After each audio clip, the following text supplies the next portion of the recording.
E se eu te falar que o seu ombro é extremamente instável e ele provavelmente vai ter alguma lesão no decorrer da sua vida? Meu nome é Conrado Guimarães Cruz, eu sou médico ortopedista e traumatologista, especialista em ombro e cotovelo.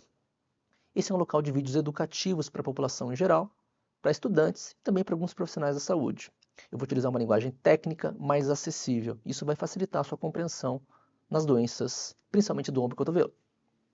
O ombro é uma articulação extremamente móvel. Essa mobilidade a gente não consegue ver em todas as articulações. Como consequência, nós temos algumas repercussões. E uma delas é a instabilidade e a sobrecarga de algumas das estruturas que compõem o ombro. Vamos falar hoje sobre articulação do ombro, principalmente essa articulação que a gente consegue muito movimentar, muito mobilizar, que é a articulação glenomeral ou escapulomeral. O que é uma articulação? Uma articulação é um local onde dois ossos se encontram e, em consequência, eles conseguem fazer uma movimentação.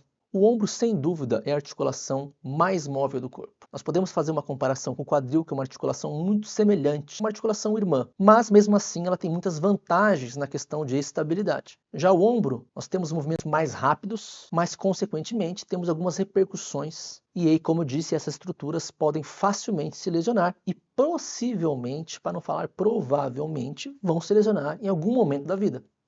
A articulação glenomeral ou escapulomeral é a união do osso do húmero, que é esse osso que nós temos grande, com a escápula, que é essa articulação aqui do tórax, que ela está perto do tórax. Os movimentos que o ombro faz, a abdução, nós fazemos a adução, nós fazemos a flexão, a extensão, a rotação externa, a rotação interna. Esses movimentos, eles são muito completos. Então, existem estruturas que estão focadas em manter essa estabilidade. Basicamente, nós temos um dos ossos fica um pouco mais estático, não totalmente, mas mais estático, e o outro se mobiliza mais. No caso que o húmero, com a sua cabeça do húmero, movimenta mais que a escápula, apesar da escápula ter grande importância nesse movimento do ombro. Quem que vai estabilizar o ombro? Além da toda a anatomia, ou seja, a forma que os ossos estão dispostos, nós temos uma estrutura que liga esses dois ossos para manter a estabilidade do osso, senão esse osso ele vai acabar tendo uma translação, ou seja, ele vai se deslocar de uma maneira além do que ele poderia.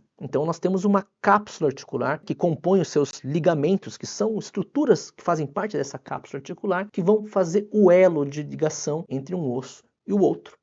Grande parte das lesões estão ali, da instabilidade do ombro. Acho que muitos já ouviram falar da tal da luxação. A luxação, erradamente, como a população fala, não é só uma batida, uma contusão.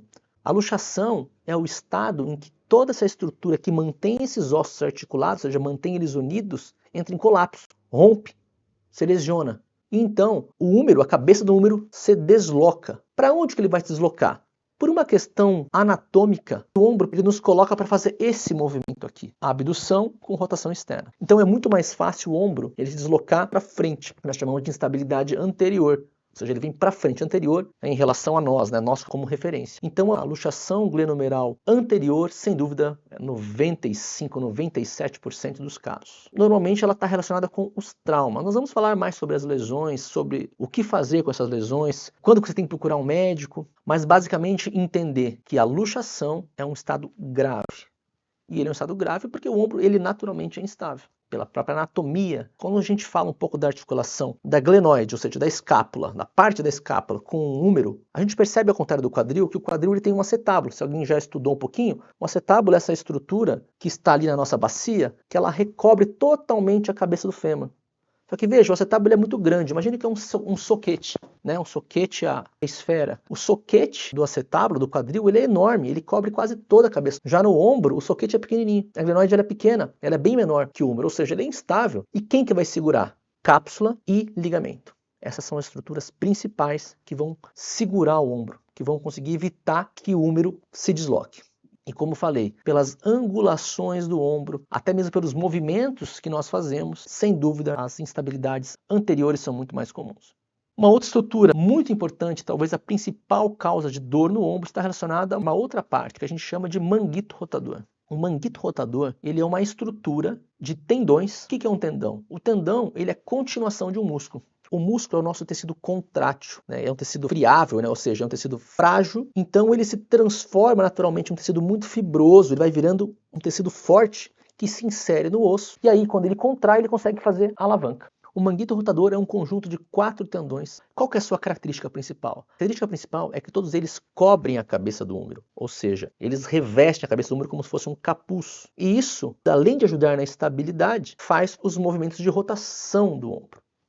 Mas o principal é que ele consegue manter o alinhamento da cabeça com a glenoide, ou seja, ele mantém aquele soquete perfeito. E aí sim nós conseguimos movimentar com extrema facilidade. O úmero ele é um estabilizador. Secundário por quê? Porque o principal é aquela cápsula, igual a gente falou. É ele que evita que realmente se desloque, mas ele mantém aquela compressão da cabeça do úmero com a glenoide.